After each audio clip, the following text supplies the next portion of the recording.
Hey, how about it, race fans? Richard Allen with another one of my Rich's ramblings. And normally in this spot, I would mention that I was of InsideDirtRacing.com and InsideCircleTrack.com.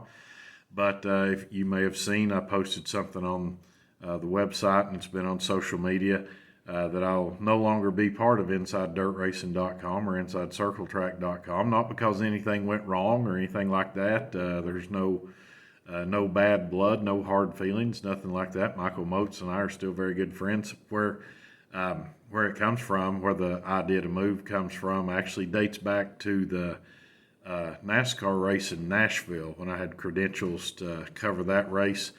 And the entire time that I was there in the garage area and everything, I was wishing that somehow I could give my sons the opportunity to have that kind of experience too. So part of it's stems from that, but my sons and I are going to be kind of going off on our own, forming our own website. Tentatively, the name for that website is going to be motorsportsreport.net.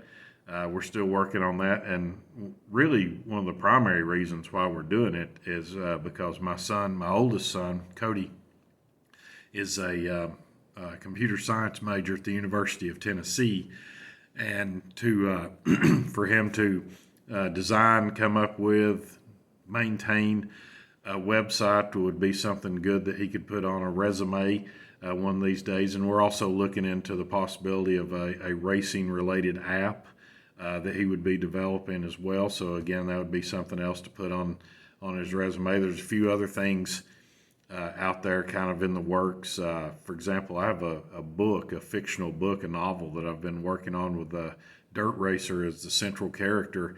I've been working on that for a while, so it's almost ready. So through the website or somehow that may be released here in hopefully near future, and sometime, well, I say near future, it's probably a few months away still yet before that can happen, but still, nonetheless, that's one of the things that would be part of it too.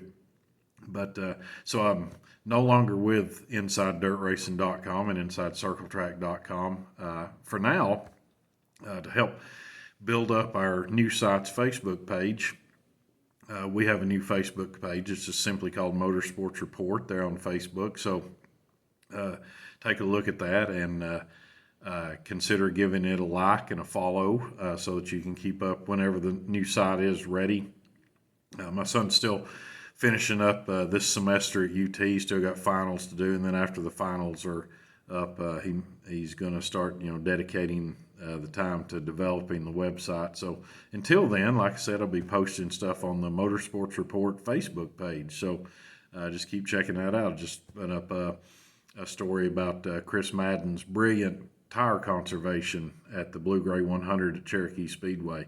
But anyway, now getting to the main topic that I wanted to get to, I think this off season is going to be one of the most interesting off seasons dirt racing's ever had, with all the things going on. You've got now two large national series, the World of Outlaws Case Construction Late Model Series and a Lucas Oil Late Model Dirt Series. Plus you have two national touring late model series that have up to now tried to avoid conflict with the other two in terms of scheduling by running midweek races and that sort of thing. But the XR Super Series and the Castrol Flow Racing Night in America Series are mixed in there as well. So as we saw last year, a lot of racing going on. We had several drivers. You check their websites out, you see several drivers who ran more than 100 races this past year, but you also had a lot of money that they were making too. So it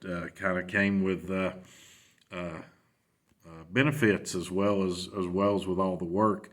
One thing that's interesting to me so far during this off season is how quiet everything has been. The World of Outlaws Late Model Series has put out their schedule. They've kind of, in a sense, I think they've fired the first shot. There's an intense competition going on for drivers and teams to join the series. Kind of on a behind the scenes level, you've got both of the two big national touring series, as well as the two that have traditionally run more midweek races. They're trying to get drivers to commit, teams to commit, and they're coming up with a number of ways to do that. And the World of Outlaws, like I said, they fired the first shot. They've got their schedule out ahead of Lucas Oil Series, and they also, I guess, probably more importantly, as far as competitors are concerned, they have put out their points fund payment as well, and they've really upped the ante there. According to the press release that came out with the World of Outlaws, they've added another 13% on top of what they had. So what they had last year. So for the 2024 season, there's a little more money on the line. The top 13 in the final standings will all receive more money.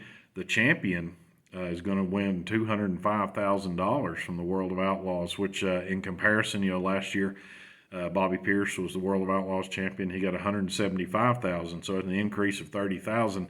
And I think it's probably not a coincidence that that payment is just a little bit more than the $200,000 that Hudson O'Neal got as the Lucas Oil Late Model Dirt Series champion. When he bested the other three championship contenders in the Dirt Track World Championship last year, or I should say not last year, it's still 2023, but last season when he bested them in the Dirt Track World Championship at Eldora, and he made $200,000 for that. So probably not an accident that it wound up being $205,000. And not only have the World of Outlaws added more to their points fund, which, like I said, goes through the top 13. I mean, 13th next year in the series standings is going to make $55,000 just solely from the points fund, not counting what they'll make from purse money throughout the year as well. But they've also added to their Winner's Circle program, which is kind of a travel benefit. It's money to help the series regulars get from place to place. Offset all the many expenses that come with all that travel. So the top 13 in the standings will be getting more from that Winner's Circle program as well. So there's a little more incentive now to run with the World of Outlaws, and they had pretty good field of cars last year. So we'll see what happens now. The Lucas Oil Late Model Dirt Series, as of the time when I'm doing this, and it's Tuesday, November the 21st right now, the Lucas Oil Series has not put out their schedule yet and has not mentioned anything about how much the champion's going to make. Perhaps they're waiting on the World of Outlaws to go first, or perhaps they're still working on it, maybe working with sponsors and whatever, who knows, to get all that ironed out. So it'll be interesting to see what are they going to do. How are they going to respond to what the World of Outlaws have put out there so far? Will the points championship still be worth $200,000 to the winner? Will they still use that chase format? Because I wouldn't be surprised, and of course, these things are probably not going to be told, but behind the scenes, there's always the phone calls, the text messages, the emails that are sent between the teams and the series during the off season as the series work to try and secure this guy or that guy to run their series. No doubt the World of Outlaws are putting out there that we don't use the chase format, so it won't come down to somebody who could have a 500-point lead like Ricky Thornton did at the end of the 2023 season, then not be the champion. I'm sure they're probably making that well known. Of course, on the other hand, Lucas may be putting that out there. Hey, you could be fourth and you could still wind up as the champion. You could be more than 500 points behind and wind up as the champion and make $200,000 or whatever they're going to pay. So it's going to be interesting to see how Lucas responds to what World of Outlaws has already done. And then, the XR Super Series has put out a schedule of 6 races so far, at least 6 races so far for 2024.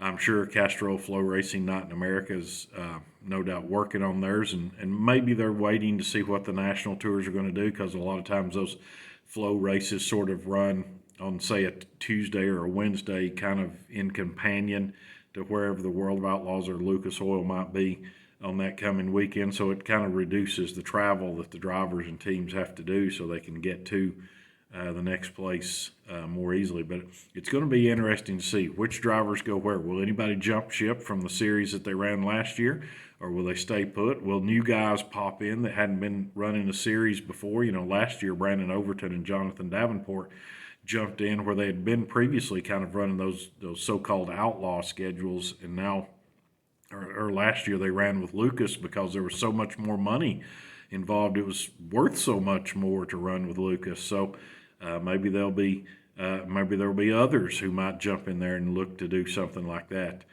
In the coming weeks, we may start hearing word of that. But it's a really interesting off season to see how all this stuff's going to play out, how schedules are going to play out, how what teams are going to decide to go where.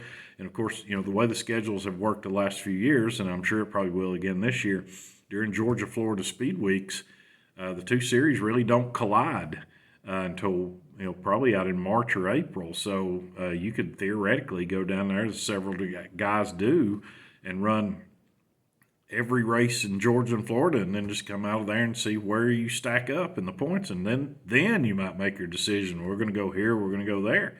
So we'll see if that's the case as well. But it's going to be an interesting off season to watch all this stuff play out. It's a lot of fun for the fans and for media guys like me. So anyway, and once again, just keep an eye out. Motorsports Report on the Facebook page. And of course, I'm always active on Twitter and all that. I'm just because I'm switching sites doesn't mean I'm going anywhere. I'm going to be just as present at the track as I always have been. So I look forward to interacting with all the fans. I appreciate you taking the time. It's one of the things I'm thankful for. Is here we're approaching Thanksgiving. I'm thankful for all the people who will actually dedicate part of their day to read something or watch something that I've done. So I appreciate that very much. Hopefully there'll be a lot more of it to come. But until then, this is Richard Allen saying I will see you at the track.